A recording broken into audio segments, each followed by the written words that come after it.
Of the Civil War and the Union soldiers' complaint about Tullahoma, Tennessee, where they were stationed in one cold, wet, rainy winter. They said that Tullahoma came from the Greek word tulla, meaning mud, and homa, meaning more mud. 10 years ago, Dayton and I were working on a film about Mark Twain. And we had the great good fortune to meet and interview the novelist Russell Banks at his Adirondacks home. We were speaking about Twain and his genius, but specifically about Huckleberry Finn, which he said, and we agreed, was Twain's best work. But he went farther. He said this was our Iliad and our Odyssey. And we really sat up straight. He said that though we all, or most of us, share the same European traditions as the producer of the Iliad and the Odyssey, we Americans were grappling with two themes that the Europeans had not dealt with. And therefore we needed someone to come and write our own Iliad and Odyssey. And he said Twain alone among politicians, philosophers, artists, writers of the 19th century not only understood these twin themes, but was willing to go into them, to deal with them, to engage them in almost all of the works that he did. And those two twin themes were race and space. And the space is not outer, but the physical space of the United States. And Dayton and I felt that he had been describing our work for the last then 20 years and now 30 years. That is to say, our exploration, as Joe Ellis interpreted from our most recent book, is asking this deceptively simple question: who are we? Who are those strange and complicated people who like to call themselves Americans? What does an investigation of the past tell us about not only where we've been, but where we are and where we may be going?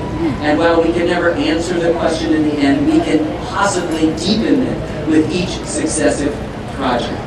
And we realize that over the breadth of our professional lives, we have constantly, as we have explored the depths of American history, run into this idea of race. The great sin and stain of slavery we inherited at our founding, which is responsible not only for bedeviling our American narrative, but also ennobling it in so many different ways.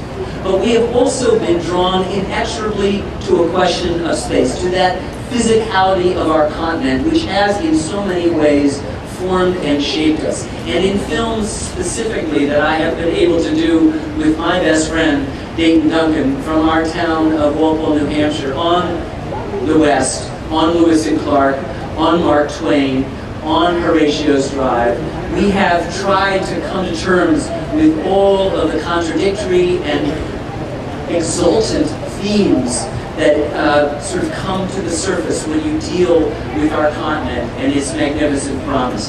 This interest has come to its head. It represents its apotheosis for us in exploration of the national parks. The film that WETA in this town and PBS across the nation will begin broadcasting tomorrow. And by the way, WETA is broadcasting it at 10, 2, 4, 6, 8, and 10 again tomorrow.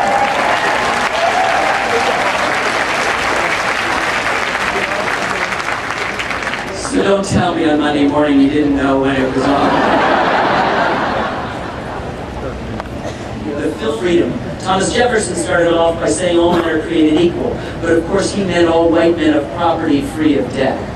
We don't mean that anymore, do we? Do we? So too, the national parks set off to set aside obvious national, spectacular natural scenery. But we also began to save complicated archaeological sites. We began to save historical sites, diverse habitats like the Everglades, part of our social and military and political history.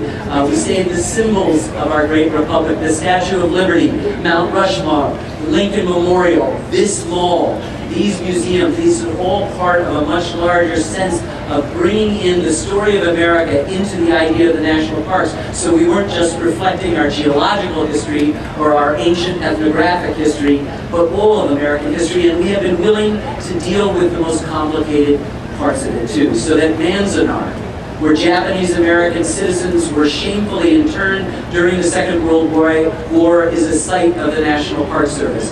Little Rock Central High School in Little Rock, Arkansas, still a working inner-city high school, is a unit of the National Park Service where in 1957 the crisis of school desegregation came to a head. Shanksville, Pennsylvania, where United 93 went down, is a unit of the National Park Service. So is Oklahoma City. Everywhere we turn, our great republic has been greater because it's been willing to encompass all of this. Take that information and write a script.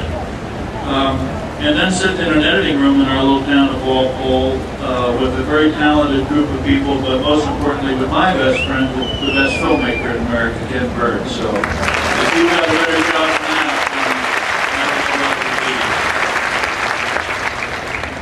then there were some times that it's always not so happy. The inevitable process of making a film is, regardless of how well written the script is, sometimes things have to be cut out of it.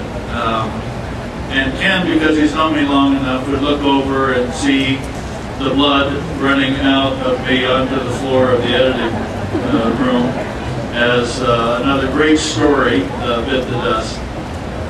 But he would put his hand on my shoulder and say, "You can save that one for the book, Dave." So I love working with Ken for a whole variety of reasons, most of which, as a filmmaker, whereas most filmmakers think that the image is the be-all and end-all, Ken knows his Bible, which tells us that in the beginning was the Word, and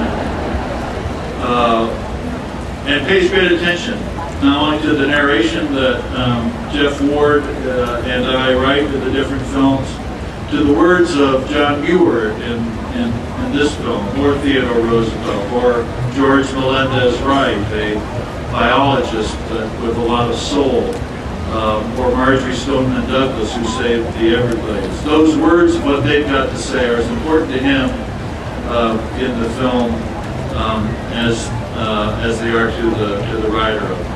And